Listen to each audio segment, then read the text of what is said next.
Nervio maxilar. El nervio maxilar, al igual que el nervio oftálmico, es exclusivamente sensitivo. Se desprende del borde anterolateral del ganglio trigeminal, lateralmente al nervio oftálmico. Trayecto. Desde su origen, el nervio maxilar se dirige anteriormente y atraviesa el agujero redondo. Penetra el trasfondo de la fosa infratemporal. En esta cavidad, el nervio sigue una dirección oblicua anterior, inferior y lateral. El nervio maxilar cambia entonces por segunda vez de dirección y se introduce en el surco infraorbitario. Ramos colaterales. Dentro de lo que son los ramos colaterales del nervio maxilar tenemos 6. El primero es el ramo meningio. Se desprende del nervio maxilar antes de su salida del cráneo y se distribuye por la dura madre vecina. El segundo ramo es el nervio cigomático. En este ramo nace inmediatamente anterior al agujero redondo, o bien a la altura de este agujero. Atraviesa la fisura orbitaria inferior y se comunica con un ramo del nervio lagrimal en la pared lateral de la órbita. Del asa comunicante así formada se desprenden los ramos lagrimales, destinadas a la glándula lagrimal. El nervio temporocigomático. Este nace a la altura del borde inferior del músculo recto lateral y llega a penetrar en el agujero cigomático orbitario y da 2 ramos. Un ramo cigomático facial que va destinada para los tegumentos del pómulo y un ramo cigomático temporal que se distribuye en la piel de la región temporal y se comunica a veces con un nervio temporal profundo anterior, ramo del nervio mandibular. Nervio pterigopalatino. El nervio pterigopalatino se desprende del nervio maxilar en el trasfondo de la fosa infratemporal. Se dirige en sentido inmediatamente inferior y un poco medial. Pasa lateral o anteriormente al ganglio pterigopalatino, con el que está estrechamente unido y proporciona 1 o 2 ramos comunicantes. El nervio se divide inferiormente a este ganglio en numerosos ramos terminales, que son los ramos orbitarios, los ramos nasales posteriores superiores, el nervio nasopalatino, el nervio faríngeo, el nervio palatino mayor y los nervios palatinos menores.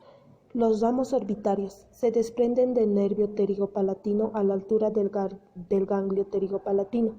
Son muy delgados y entran en la órbita y alcanzan atravesando las suturas de la pared medial de la órbita, la mucosa del seno esfenoidal y las celdillas etmoidales posteriores.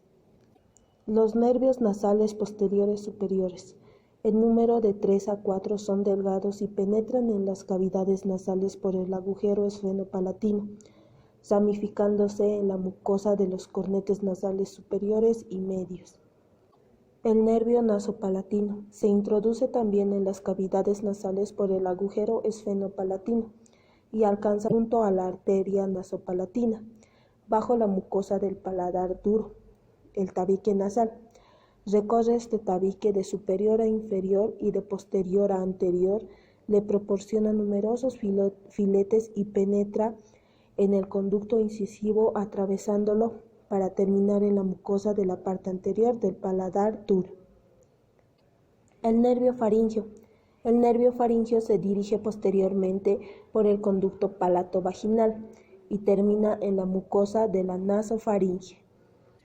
El nervio palatino mayor. Desciende por el conducto palatino mayor. Da en su camino un ramo para el cornete inferior y se ramifica en la mucosa del velo del paladar y el paladar duro. Los nervios palatinos menores descienden por detrás del precedente por los conductos palatinos menores y se distribuyen por la mucosa del velo del paladar. Ahora vamos a hablar sobre los ramos alveolares superiores posteriores. Estos ramos, en número de 2 a 3, se desprenden del nervio maxilar un poco antes de su entrada en la órbita, descienden por la tuberosidad del maxilar y se introducen en los orificios alveolares. Forman comunicándose superiormente a los molares y premolares un plexo dentario superior y proporciona filetes nerviosos a las raíces de todos los molares superiores, al maxilar y a la mucosa del seno del maxilar. Ramo alveolar superior medio. Nace del nervio infraorbitario. Viene en el surco infraorbitario, viene en el extremo posterior del conducto infraorbitario. Desde allí desciende en el espesor de la pared anterolateral del seno del maxilar, hasta la pared media del plexo dentario superior. Ramo alveolar superior anterior. Nace del nervio maxilar en el conducto infraorbitario. Se introduce en el conducto alveolar superior anterior y se distribuye por las raíces correspondientes de los incisivos y del canino, así como por la mucosa de la parte anterior del meato nasal inferior. Ramos terminales. El nervio infraorbitario, desde su salida del conducto infraorbitario, se divide en numerosos ramos terminales. Estos se clasifican en ascendentes o palpebrales y descendentes o labiales y mediales o nasales. Los ramos palpebrales van al párpado inferior, los labiales se ramifican en los tegumentos y en la mucosa de la mejilla y el labio superior. Los nasales terminan en los tegumentos de la nariz. Territorio funcional del nervio maxilar. El nervio maxilar recibe y conduce por sus terminaciones la sensibilidad de la piel, de la mejilla, del párpado inferior, del ala de la nariz y del labio superior. Sus ramos profundos conducen la sensibilidad de la mucosa en la parte inferior de las cavidades nasales o área respiratoria. Sus ramos intracraneales inervan la dura madre temporal y parietal, así como la arteria meningea media. Por último,